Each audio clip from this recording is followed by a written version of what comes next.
Welcome to another episode of Ron Garverick Unleashed. Thank you for joining me this morning. I know you have better things to do, but you stop and sit down and have the opportunity to watch this video and learn from the biggest and brightest stars right now in this world. My special guest that we have coming on today, she's a best-selling author. She's awesome. She's a speaker, a motivational speaker.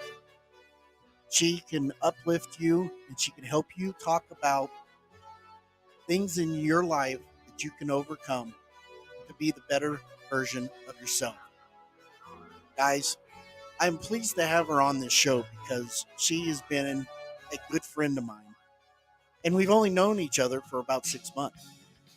I had the opportunity to meet this young lady at a conference in San Antonio, Texas. And the funny thing is I went to the ATM downstairs in the lobby to check out what my balance was. And I come around and the elevator doors open up and this young lady walked out of the door and I said, "Are you here for the conference?" She says, "Yes, I am." And I said, "I'm going to go and get myself a tea. Would you like to go with me?" She said, "Sweet tea?" And I said, "No, ma'am, unsweet tea." That's one thing that we disagree on. I love my unsweet. She loves her sweet. I'm down here in Texas. She's up there in Colorado. But we had the opportunity to walk to the event center where they were having the conference, and we had a great conversation. We talked about life. We talked about our family. We talked about our losses. We talked about our wins. We talked about her books that she's written and the book that I was about to have released in the next couple of months.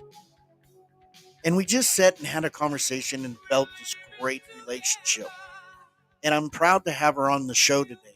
She's also going to be a speaker at the Bomb City Leadership Growth Conference here in Amarillo, the 10th and the 11th at the Sharpened Iron Studios. And if you don't know what Sharpened Iron Studios is, it's going to be the new Hollywood.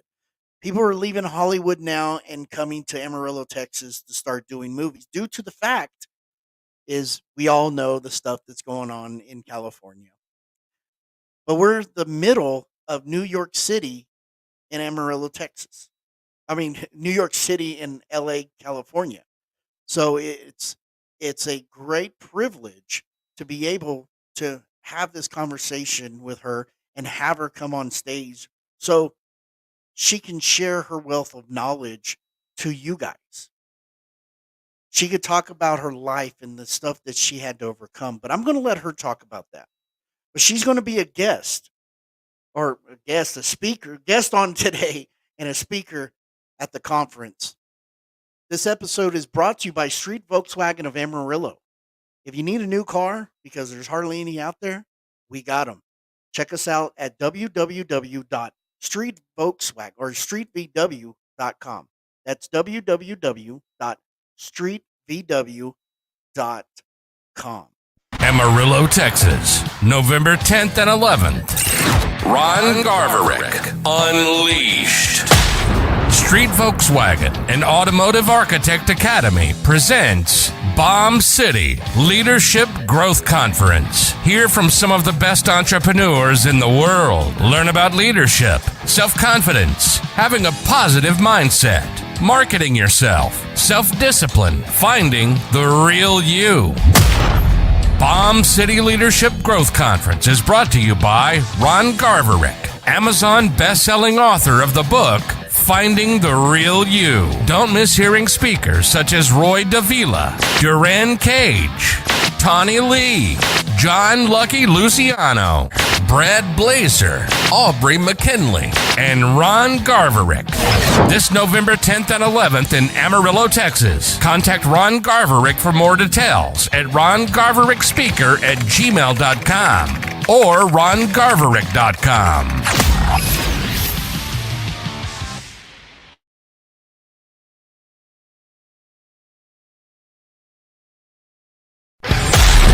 Listen up. Listen up. Are you ready to get your cage rattled?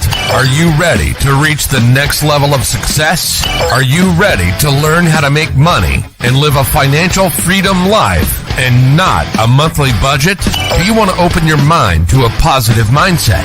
Do you want to learn more, be more, and achieve more? Do you need help finding the real you? Broadcasting around the world. Around the world. You're listening to Ron Garverick, Unleashed.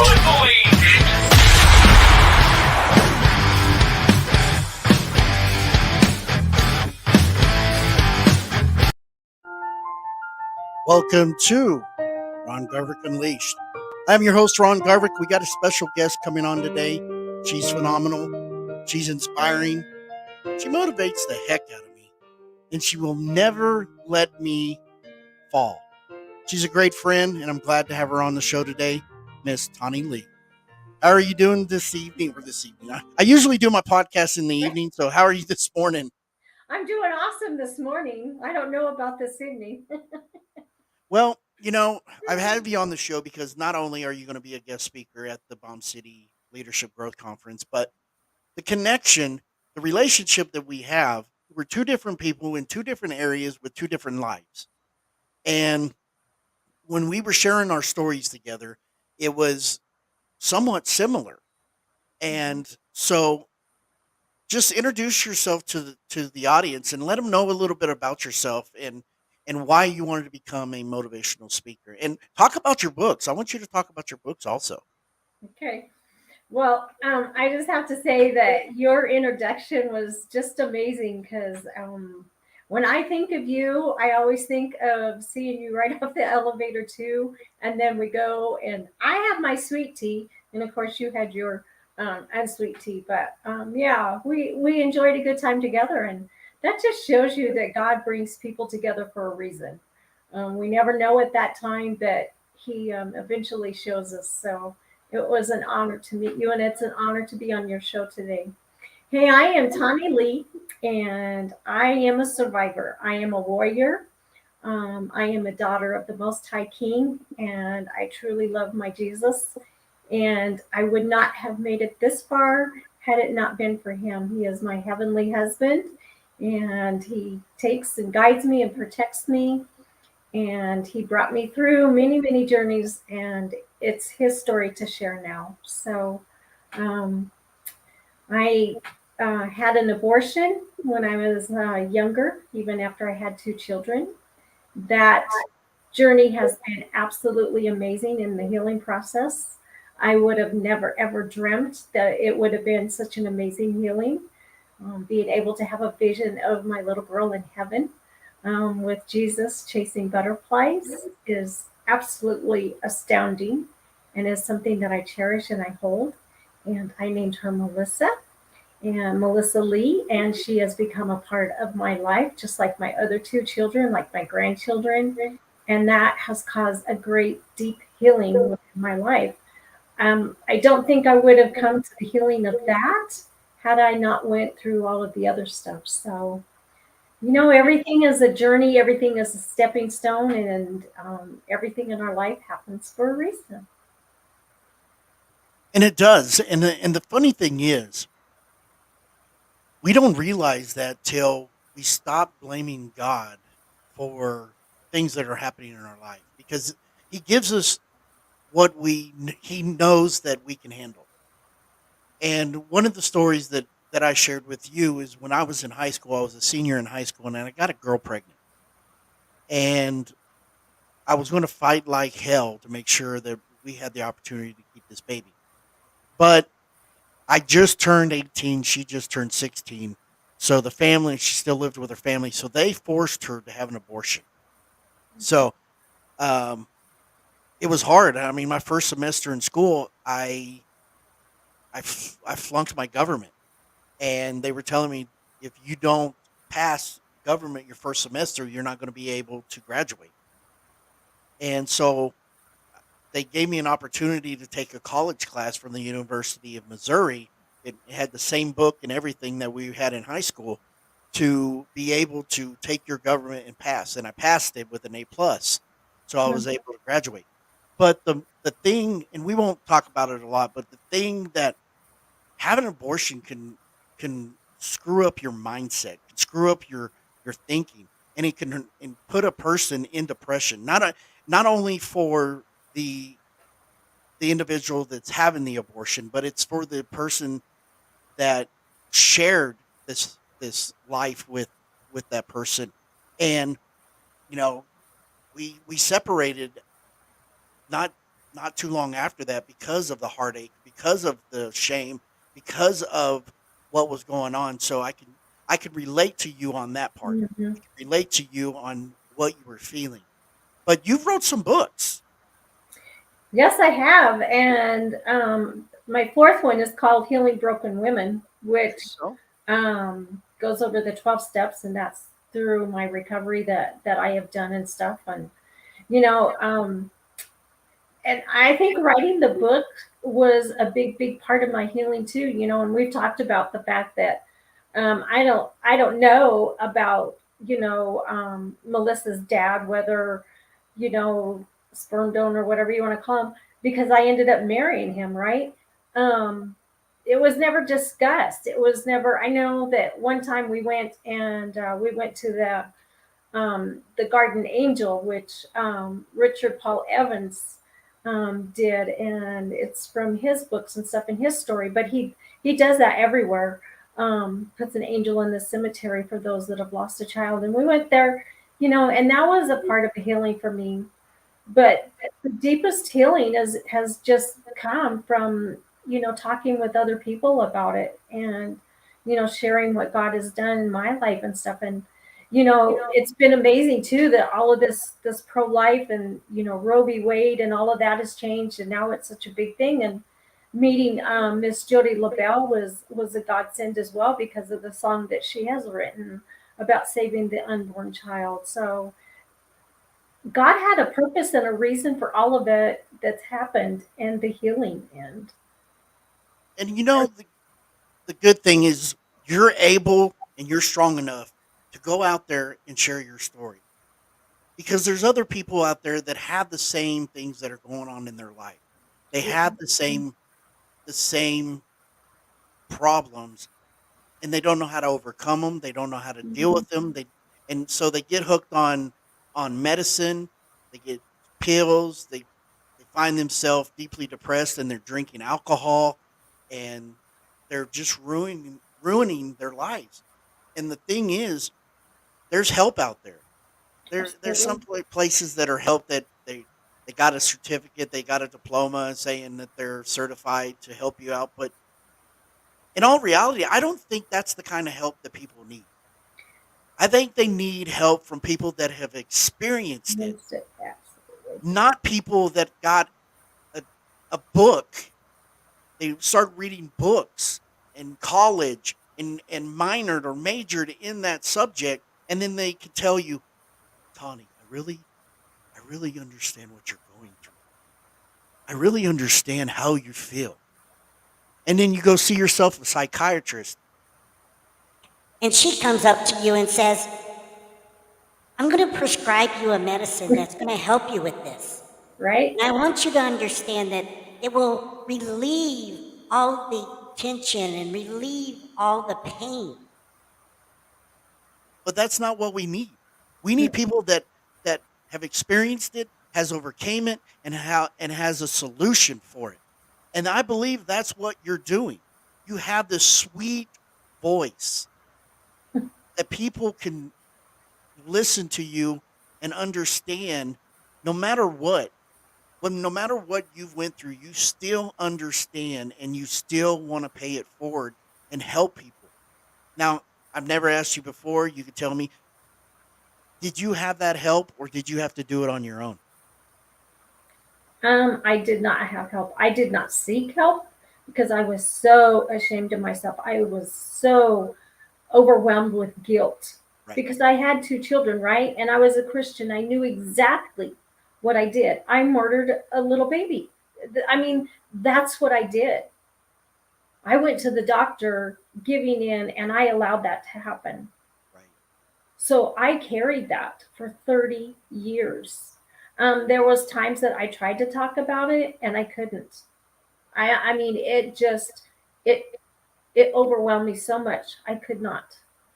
And if you don't deal with something, right, it just Right. stays in there. I mean, it doesn't bother you or, anything like that, right? Right. Wrong. And Because it does. Because, too, within just a couple of years of all of that, I ended up having to get a hysterectomy because my whole uterus was just such a mess, the whole right. inside. Well, I wonder why, right? And my mind. I mean, I had anger for so long, and gee, I wonder why, right? So yeah, when you talk to someone just like we talked, I mean, it was so amazing to talk to you. And there was one other gentleman that I had met the previous sticker shock that had went through the same thing, and I had never talked to a gentleman that had gone through it and felt similar to what I did. Right. The loss. It was like, no, it was something that, should have happened or whatever. So to know that there's a male out there, a gentleman out there that is also having sorrow and pain, I mean that just made me connect with them so much better. And to me, that is what the world needs. It's not somebody, like you say, that's sitting there reading from the book saying, well, this is how you should process it. This is what you should do. No, I want someone that's going to understand me in Right. all aspects. And yes, that is exactly why God has called me to do what I am doing, because I have been through so many things in my life, and I am not going to let the enemy steal it away. God is going to use it for his glory, for healing broken women, for healing others. Yeah, that's what I want to do with it. And the good thing is you're not alone. You're strong, and No, you know how to handle all that has been given to you. But you know, you reflect back. You reflect back and say the baby would have been 23 years old this year, and they would almost been out of college. And because I got a daughter. She's 19 years old. She has uh, her own little baby, mm-hmm. and you sit back and you're like wondering how would she be as a big sister or a big brother or whatever. And it's so you always reminisce, but you don't you forgive the situation, but you don't forget. Right. But what stuff like that just makes you stronger every day. It makes you stronger to be a better Mm-hmm. person. And Yep. you take a loss and you learn from it and you move on. See, I when I started, I didn't want to go to college. And you know my story that I wanted to go to Hollywood and become an actor and stuff like that. But if I had to go to college, I went and I was going to major in psychology. And they said, well, you got to take like 12 years of college just to get a PhD. And I was thinking, and I know more now than I know then, but I was thinking, man, 12 years of college. I just got 12 years out of high school or out of the basic school. Right. I don't think I want to go to school for 12 years to learn and hear people's problems. I wouldn't have known what to say to people that have been through stuff, going through the textbooks. I know what to say to people when it comes to loss, death, Yep. suicide. I know what to say to people like that because I've experienced it. I've either had thoughts about suicide. I, my father passed away, my grandmother passed away, people that I love passed away. So I know how to deal with stuff like that. Mm-hmm. So when stuff like that happens to other people, I know how to react and how to help and how to soothe out the pain. I couldn't have done that in a book. I couldn't have done that reading a textbook and then charging somebody thousands of dollars to write them out a prescription. Mm-mm. So, and I'm not knocking their profession, No. but I want to speak to somebody that's been through what I've been through. I want to Right. speak to somebody that has done it and has overcame it and has got to the next level of their life and found the better version of themselves. So in my book, Finding the Real You, that explains it. That Mm-hmm. explains Yeah. what I went through in my life and how I overcame it. And I still got things being thrown my way. I still got obstacles Absolutely. thrown my way. We all do. Yep. It is just how you carry yourself. Yes, sometimes you have doubts in your mind. Say, you know what, I'm done. I don't want to do this anymore. I want to move on. I'm going to find a different thing in my life. I just can't handle this anymore. But that's just talking. That is just venting, getting it off your chest. Excuse me. And then when you get it off your chest, you're like, that was ridiculous. Why would I have said that? I've fought so long to be the person that I am today to just throw it all away. It doesn't matter if you've had an abortion. It doesn't matter if Mm-mm. you've had a stroke. You're addicted to drugs. If you're you have something in your life that is life changing. Doesn't matter if you have cancer. It doesn't. It's all in your mindset. That's I'll right. tell you this: my dad, he had cancer. He was going to go have surgery on his back. If he didn't, he was going to be paralyzed from the neck down. So my father goes and gets all these tests, and the surgery doctor says, "Okay, everything looks like as planned. We're going to proceed doing the surgery tomorrow." The family doctor comes in and says, "We got to cancel the whole process, the whole surgery." Dad goes, "Why?" He goes, "Because when we did X-rays on your back, we started to see disfiguration in your lungs, and what we determined is we found two grapefruit lumps in your lungs and two in your liver. Three things are going to happen, or three. We could do three things, but here's the consequences. We can't do radiation because you have it on your liver. We Right. can't have surgery and take them out because it will spread. Mm-hmm. The only thing you have left is taking chemotherapy." My dad said, "Like hell, I'm going to take chemotherapy. I do not want to be sick." Mm. He takes one treatment of chemotherapy. 2 days later, he dies. Okay. So here's the deal. When people ask my mom, and they used to ask me, "It's so sad. How did your dad die? It's so sad. How did your husband die?" We used to say he died of cancer. But in all reality, I think if he didn't have the cancer in his lungs or in his liver, I believe that he would have the opportunity to fight it because he loved his family. He had the opportunity to fight it, to go ahead and shrink down the lumps in his lungs, and to be able to, once it shrunk down, they gave him 12 months to live. He lasted 2 days. So I believe cancer didn't kill him. He willed himself to death because he knew that in his mind he was going to be paralyzed from the neck down. He was the alpha dog. He was the person that was there to provide for his family, not for his family to provide for him. He was a man of honor, and he sit there in his mind knowing, I'm screwed. I'm going to be paralyzed. It's time to go. It's time to go, Heavenly Father. Okay.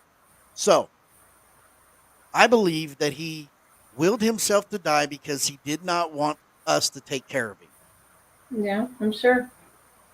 So 2 days later, he goes into a coma. He's laying in bed and he raises his hands up in this coma. Mm. You go up to him and you grab his hand. Hey, Dad, what's going on? Are you waking up? He's not waking up.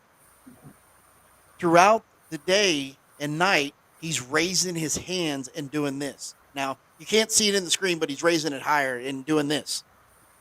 So you keep running up. We don't know what's going on. We think Right. he's trying to get out of his You, coma. you don't. So later on, the nurse goes and his breathing starts getting heavier. And so the nurse said, "Hey, where's your mom?" We're like, "We sent her home. She's in a bad mood. She's not taking this very well." "Well, you need to call her back." So we call her back and she says, "The thing that he's doing is preparing him to pass. Mhm. So we all gather up. We go up to him. We tell him our goodbyes. I love yous. It's okay to go. Da da da da. Mom does it. He doesn't die. Saying die means a bad. I mean, it's like a negative, but he doesn't pass. My brothers go up to him. It's okay, Dad. Da da da. He doesn't pass. I walk up to him, whisper in his ear. It's okay, Dad. You've lived long enough to make me a man. I'm 21 now. It is okay to go. You take care of things up there. I'll take care of things down here. I love you. He comes out of that coma, looks at me, turns his head, looks at me with a tear rolling down his eye, smiles, and takes his last breath.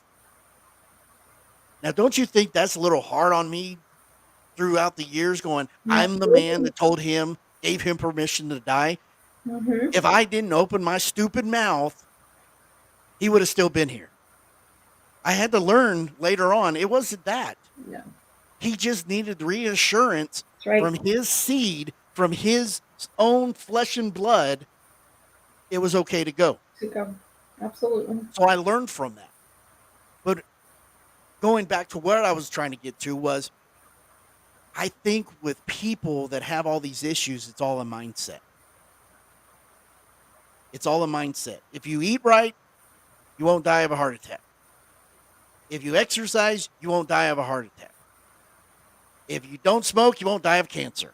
But there's a lot of people out there that smoke or don't smoke that get cancer, and that's weird too. But it Yeah, depends. it is.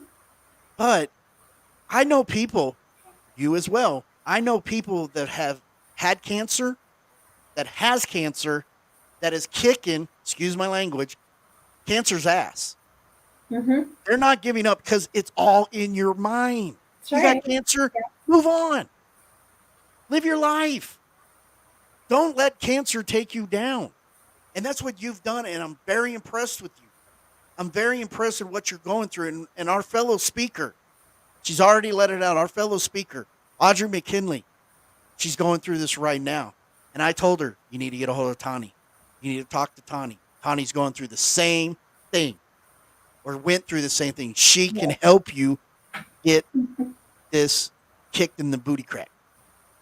Yeah, and sadly, we know a lot of people that have, because she also knows she was the one that spoke at Mari's conference, So, oh my goodness, yeah, it breaks my heart, but it is a mindset because you're either going to be a victim or you're going to be a battler, Yep. right? And it's a choice, and everything in life comes to a choice. It really, really does. But And people, I have never, well, I can't say I've never been a victim because yeah, I have. I mean, there's been several times I just wanted to sit and have my own little pity party, and it right. drove me to suicide, which God wouldn't even let me do that. So Exactly. he's got a reason and a purpose, yeah. Because he does. He uses all of our ashes and he brings it to beauty for other people. He I, really, really does. We I just used have to to be say willing. I used to say I was so messed up that when I tried to commit suicide, that I couldn't even do that right. Yeah, couldn't even do that. Yeah. And but My, it's such a glory of what he produces in all of us. And you're one heck of a fighter and you're so inspiring. And if you can do it, anybody can do it. And I don't want to hear any excuses. So my new saying is suck it up, buttercup, because if TonniLea can do it, you can do it too. yep.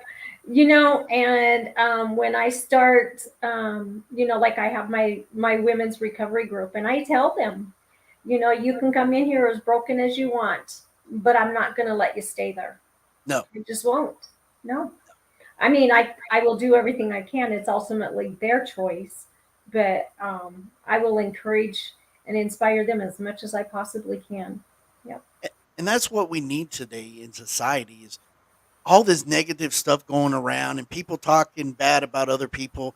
And and if you're doing something good, you're going to have a doubter. You're going to have someone Oh, absolutely. Mhm. that's going to degrade you and tell you, you're worthless. But it's the people that you hang out with. You are the five. You are the average of the five people you hang out with. That's So right. find people that are like minded as you that will support you thick and thin, and no matter what, they won't judge you, and you'll do great. And that's what I believe that you do. And through your books that you have written, it has been therapeutic. It has helped you, just like when I wrote Finding the Real You, it Mhm. helps you reflect back in your life, your past Right. life. It helps you know who you are today and why you are who you are today. So go ahead and share a little bit about your books and why you wrote it. Well, the first one was Prayers to a Heavenly Father, and that started through my journey of recovery because one of the ladies in my group said, and she heard my letter to God, she said, "Have you ever thought about writing a book?" Well, I grew up with a grandmother that wrote, and I always wrote poems, and I would always be writing. It's therapeutic for me. I love it. And so that's how that started. And it started through COVID, and I sent it in, don't remember who I sent it into, but got the call and they wanted to publish the book. And then before I even finished that one, God had given me the title of the next one, Honoring My Heavenly Father, because that's what I do. I love to honor him. I don't honor him all the time, but I try my very best. And because he is the love of my life. And then that is when, in between those is when I met Daniel Gomez, and he published those. And then during one of the sticker shocks is when it came to the fact of, you know, um, the healing the broken women. And yeah, that's my life journey there.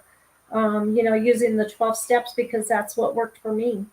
Um, just telling, how I went through being married to a divorce, and divorcing, the sex addict, and not only divorcing him once, but divorcing him twice for the same reason. But you know, um, just all kinds of things. Not having a good relationship with my mother, um, being molested as a child.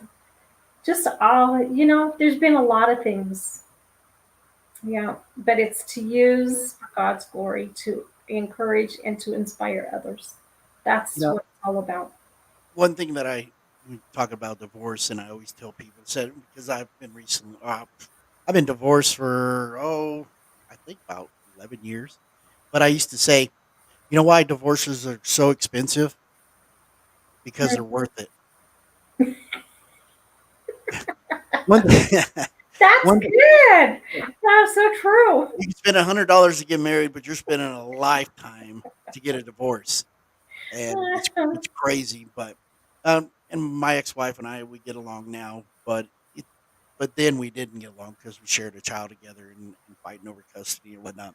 But one thing, when you were speaking at Sticker Shock back in March, that when I was looking at you and you were telling the story about getting arrested, and in my mind, I'm thinking to myself, that poor soul got Hmm. arrested. Yeah. I couldn't imagine you in an orange jumpsuit or striped jumpsuit or whatever. It was blue and white Okay, for blue and me. white. But it's the story you told of why you think God led you there. Can you please share that piece of, you Absolutely. don't have to share Yeah. the piece about getting arrested, but share the piece about why you now think God sent you into that jail? Yeah. And who would have thought, right? Yeah, because when I'm in there, I mean, I was just treated like I did not expect whatsoever. I mean, I was treated so much better, I think, than anyone else. And it came to just sitting at the table with this young lady, and she said something about that she needed some help with her paperwork and stuff. And she mentioned what her last name was, and I said, "Oh, I knew this so and so." And she goes, "Oh yeah, well that was my ex husband." And I was like, "Oh," so it was like a mutual friend, and we just sat there and we talked. And she had been in there. I think this was her third time of being arrested for a DUI, and I just shared with her, God, and she could not believe that I was in there either. And so I shared a little bit with her and stuff, but just to be there, just to share with all of these women, who God really, really is and that he loved them. I mean, I was in there with someone that was accused of trying to kill their girlfriend and drugs. And, there were some messed up people, but, I felt safe and just wanted them to know that they were loved by You God were Almighty. spreading the message, and Yeah. maybe they needed to hear that at the time, due to the fact that when you go there, you think you're at the deepest, darkest hole in your Oh, life, yeah. and I spent 5 days in jail and promised myself that I'll never go back. And it Mm-mm. wasn't really bad. It was just I felt Oh, like my freedom was taken away. But it's then dark. you go in there and you start looking around at all these people, and you realize that your life is really not that bad compared to theirs. And so sharing your story with these young ladies and letting them know that God loves them, and God's there for them, that was the reassurance that they needed. That was the reassurance that no matter what you're in right now, God has got your back. He's going to guide you in the right direction so you can get to your Absolutely. final destination. You just got to believe in him and let go and let God. And I believe that is so powerful. And you know, I've had my issues with God in the past, but I think now I wouldn't be where I am today if it wasn't for him, because now he's like, now you opened your eyes. Now it's time to start walking forward instead of Right. running blind into walls thinking you know the best for yourself. Now, if you listen to me, I can guide you in the right direction and get you to the place where you need to be. And I believe 2 weeks ago on Tuesday, when he told me, hey, you need to do a conference, I'm scared as hell. I don't know if anybody's going to show up.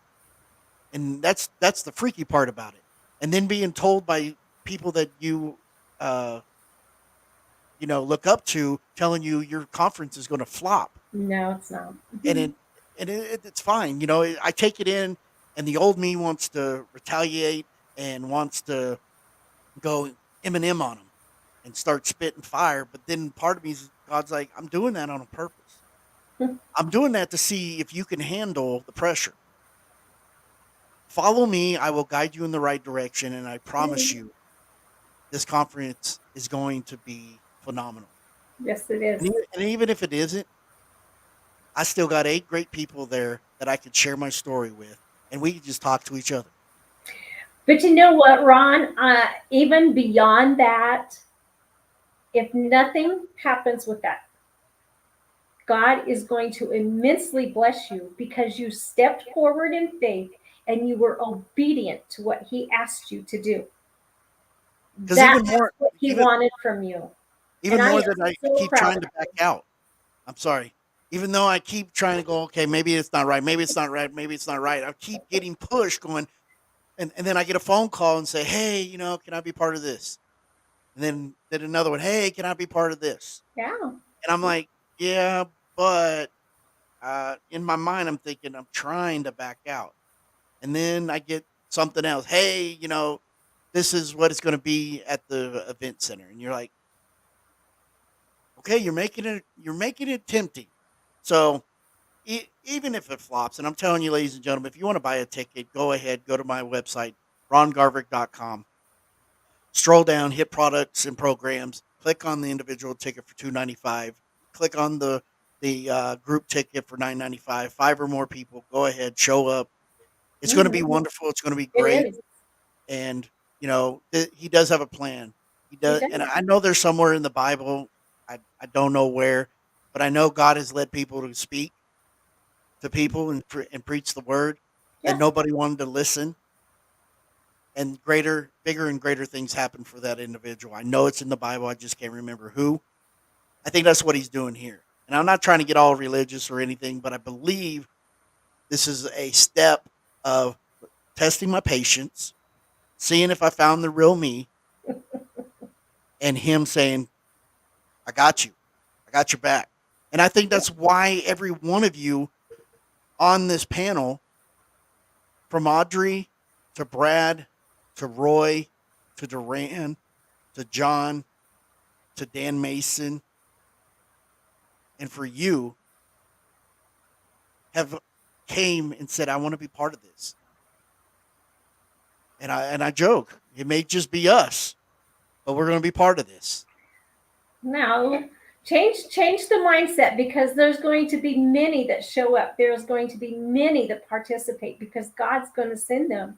God is going to start working on their heart right now to purchase Oh, I that know. ticket and to attend, because there's going to be something huge in store for them.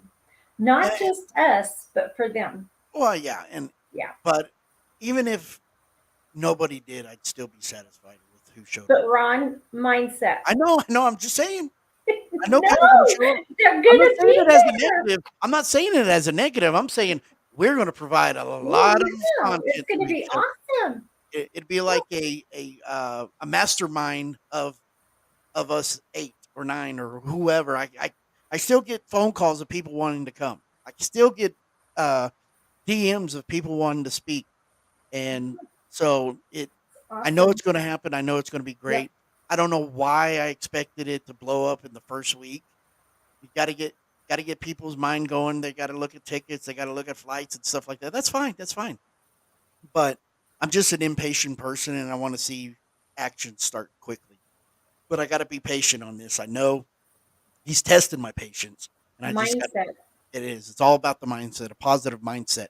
And the funny thing is, my daughter told me this a while back. She was like, "If God isn't answering your prayers in the moment, just remember the teacher doesn't answer during the test." Ooh. Oh, that came from your daughter, That came from who my has daughter. been tested like fire lately. Yeah, Wow. yeah. So I'm like, I love that. okay. It's like I'll, Wow. I'll live on that one. That one was really good.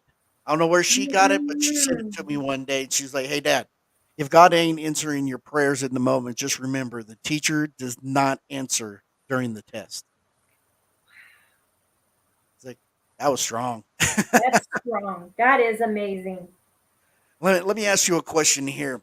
Out of the 6 fears that we have in our life: poverty, criticism, fearing that the person that you love does not love you back, the fear of bad health, the fear of getting old, or the fear of dying, which one do you have?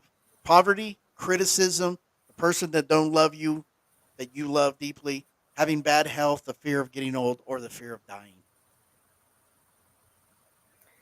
Ooh, there's two of them that rank way up there: poverty and not being loved. right? And that comes from life circumstances, life's experiences. Right. Okay. Yeah. So if I have that fear, that means I need to work on me. You know, you have losses and you have gains. You have more losses than you do gains. But the good thing is, people say money don't buy happiness. Well, it makes me happy every time I get a paycheck. It makes me happy because I can provide for my family. It Mm-hmm. makes me happy that I can Absolutely. take them on vacations because of the long hours that I work. I've been through the one of loving someone and them not loving you back. Hell, 10 times over. But I needed to work on me. I got to love myself before I could start loving Mm-hmm. anybody else. And I believe that's what you're doing. You're loving yourself now. And in Yep. the future, then you'll find, after you find the real you, that you're going to be able to love somebody that will love you back. Absolutely. I have one, and it's the fear of dying. Really. People are like, "Why? God will take you when he takes you." I understand that. 44 years old. I still got things to do. Right. I still have a life to live. I screwed up the last 44 years. I need to make it up with the last 44 years. I screwed, you know, alcoholism, womanizing, um, doing alcoholism. Okay, I got two DUIs. I really wasn't an alcoholic. I just drank socially and got caught. But womanizing, manipulating, telling people that I love them when I really didn't love them to get what I wanted, screwing up my whole life thinking I wanted this, trying to fight God and everything else. So 44 years later, or 20 some plus years later, 25 years later, I'm 44 years old, and it's time to get my head out of my rear end and do what God had me planned to do. So the fear of dying is not, oh, I'm afraid to die and I'll go to heaven and my family will do whatever. No, it's a fear of not accomplishing what God had me to do in the first place. Mm-hmm. When I start letting go and let God, now it's time for me to get back to work to where He wants me to go. So, because I know when we all say He knows your life from the day you were born to the day you die. He had everything in between. Is He already has it mapped out on how He wants your life to live. I got to catch up because I know the first part I didn't live the life that He wanted me to live. Right. And just like Ed Milet said, when he dies, you want to die when you go to heaven and meet the person that God had you plan to be. And I want to walk up to that person and shake his hand and say to him, I'm Ron Garverick. It's nice to meet you. I've been waiting my whole life for this. Instead of walking up to the person that God had me plan to be and go, hi, my name is Ron Garverick. It's nice to meet you. I've heard good things about you. Ooh, right. Yeah. Yeah. So that I have, and I may live to be 120 years old, but I got 44 years to change my life and be the best version of myself and be the person that God planned me to be in the first place. That's my fear. I don't care about poverty. I've lost money. I've lived rock bottom. I've lived in park benches, in cars, in bandit houses. That's fine. Criticism, people are going to criticize you every day, Yeah. every part of your life. They're going to tell you you're no good. They're going to because they're jealousy. The jealousy. People that criticize you is because they can't duplicate what you're doing. Mm-hmm. So I don't care about criticism. People are always going to doubt me. And if you don't have doubters or haters, then you're not doing anything right. You're not doing right. That's exactly. Bad health, I'm going to do what I do. I'm going to eat as much as I eat, and I'm not going to exercise if I don't exercise. I don't care. You know, I don't take vitamins. I don't do any of that, and I should. But that's not my fear of bad health. I see people all the time at work. You know, one manager's had like 3 heart surgeries because he didn't take care of himself when he was younger. Getting old, maybe a little bit because I got this gray hair and I got all these wrinkles and And you're 44. I got to wear these glasses so I could read stuff. But that's it. And I'm going bald. That's fine. That's the part about being old. But I feel young. I feel, I feel like God has given me my energy back to be who I need to be. So dying is I have a plan. He and I have an agreement, a contract that you're not done till I say you're done. So you better get to what we had planned done before I decide to take you. Right. So Well, when you were talking about your dad, oh, it brought back tears to my eyes because I can remember the days I got to spend the whole day with my grandma when she passed away. And it was the most amazing day ever. And she would sit up, because they had induced her so much because she was in so much pain that she was like comatose. And she would sit up and she would raise her hands up like this. And my dad would go over and he would grab them and put them down, and she'd slap him. And that was not my grandma, she didn't do that, but she kept doing that. And then we finally realized what she was doing. And my dad said, oh, she's reaching for my daddy's hand, because he would always help her cross the creek and stuff. And so we knew that she was getting so much closer, because she just wanted to go home. And that was the most amazing thing to watch. And it was an experience that I will never ever forget, and it makes me long for the day that I get to go home. I am so excited about getting to go home. I really, really am. I don't, and I say this now, but I don't have a fear of dying. I don't want to die, horribly or anything, but just to be able to get home and to see my father, because I know that when my father comes to the gate to get me, he's going to have my little girl in hand, and to finally be able to meet her and to say that I'm sorry, and I can't wait to meet her. right. So that's my excitement of being able to go home. You talk about grandmas. Man, I had an awesome grandma. She was born back in the 20s and, the Great Depression times and stuff like that. Yep. And she had 6 kids. And I told her one time, I was like, Grandma, how'd you have so many kids? And she said, Well, I said, well, the Great Depression, World War II, all that other stuff going Yeah. on. And when did you have time? She goes, Well, I didn't really have time. And it was always when I was walking to bed, I'd trip over your grandpa's pants and I landed on him. I was like, wow, okay, I didn't want that Oh, visual. aren't they Thank you. sweet? They're so sweet. And so the funny thing, my daughter was just born a couple of months before my grandma passed away. My grandma was in the hospital, and we had this close connection that I just told her how I felt all the time. And Hmm. in all reality, I was her favorite grandchild, and I was the youngest grandchild. I spent a lot of summers with her. So I'm 26 years old, 25 years old, and I was talking to her, and she was in the hospital. And I said, Grandma, let me ask you a question. Why are you here? And she was, because I'm sick. That's why they brought me into the hospital. I said, no, no, no, no. Why are you still alive? She goes, I don't know. The good Lord hadn't taken me yet. So I totally understand, but you're fighting. I said, you've lived through 2 husbands, your son, your grandchild. You're 81 years or 80 years old. What else do you have to live for? She goes, well, I just really haven't thought about it. I said, I hope I don't get your age that people stop coming to see me. I said, who calls you? Will you? Who comes and sees you? You. I said, when I was out of town all the time trying to pursue my comedy and acting career, who would just call you out of the blue? You. I said, stop giving in and just go home. Oh, Didn't think it was going to happen. Here's another thing. I tell someone to go to heaven and poof. yeah. On her 81st birthday, I got a phone call at 6:30 in the morning and I already knew.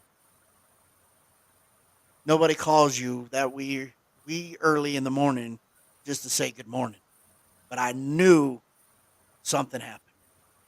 I wouldn't answer the phone. My mom was out of town. She was telling people to go by my house, knock on the door. I wouldn't answer the door. I didn't want to know because then I was going to get mad at myself again for telling someone that I loved it was okay. Mm.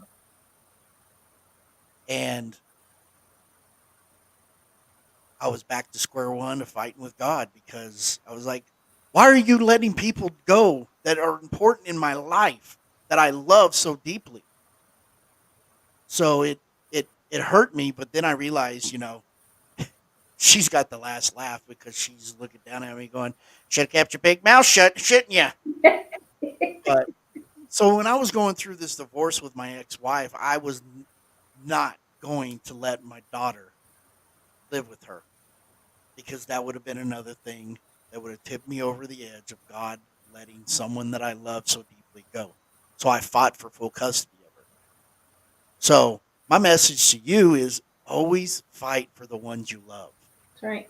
Even if you're in a in and out relationship right now, always fight for them because in the long run, you're going to get old and you're going to need somebody to wipe your butt. Well, and Ron, for me personally, I've had to let go of a lot of people. I've had to put those boundaries in place because of the fact that, when they come against you and they attack you, sometimes you just have to guard yourself. Right. And that's hard to do too. But that doesn't mean that they stop being my family. That doesn't mean that mom stops praying for them or grandma stops praying for them. I That's true. still fight for them.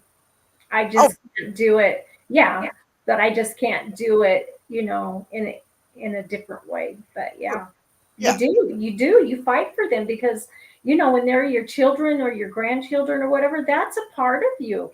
it It is really, really is. And so, yeah, you do. powerful. Tonni, it's been awesome having you on the show today. Oh, well, thank you, Ron. It's been fun being with you. Just sitting down shooting it, just having a great time, having a great conversation. I'm happy that you're coming to the Me Bomb too. City Leadership Hmm. Conference. Amarillo is going to open their arms and welcome you in, and it's been a blast having you on the show, and it's been a great honor to have you in the presence and everything. So, let people know how they can reach you. Give them your website and how they can touch base with you if they're having problems themselves. And ladies, this is for you. This is a lady that you can listen to. Go ahead. Yeah, it's TonniLeaBooks.com, and that's my new one. TonniLea.com is the other website. And I'm so excited to have my new website up because in it also is my books. You can contact me for the coaching, and I am on social media everywhere. And when she says everywhere, she means everywhere. Facebook, LinkedIn. I mean, I can't put a post up and she's not liking it within seconds later. So she's a huge supporter. I'm glad to have her at the event. And ladies and gentlemen, these are my people, Bomb City Leadership Growth Conference, Yeah. November 10th and 11th. Great lineup right there. Can't be any happier. Connie, thank you very much for Thank everything you you, do. Ron. It's going to be amazing. We should have just had our teas. We should. Oh, wait, hold on. I do have my tea. I do have my teas. Thank you very much. You have a blessed day, okay? You awesome. Thanks, Yes, Ron. ma'am. Thank you. I know that you will keep your covenant.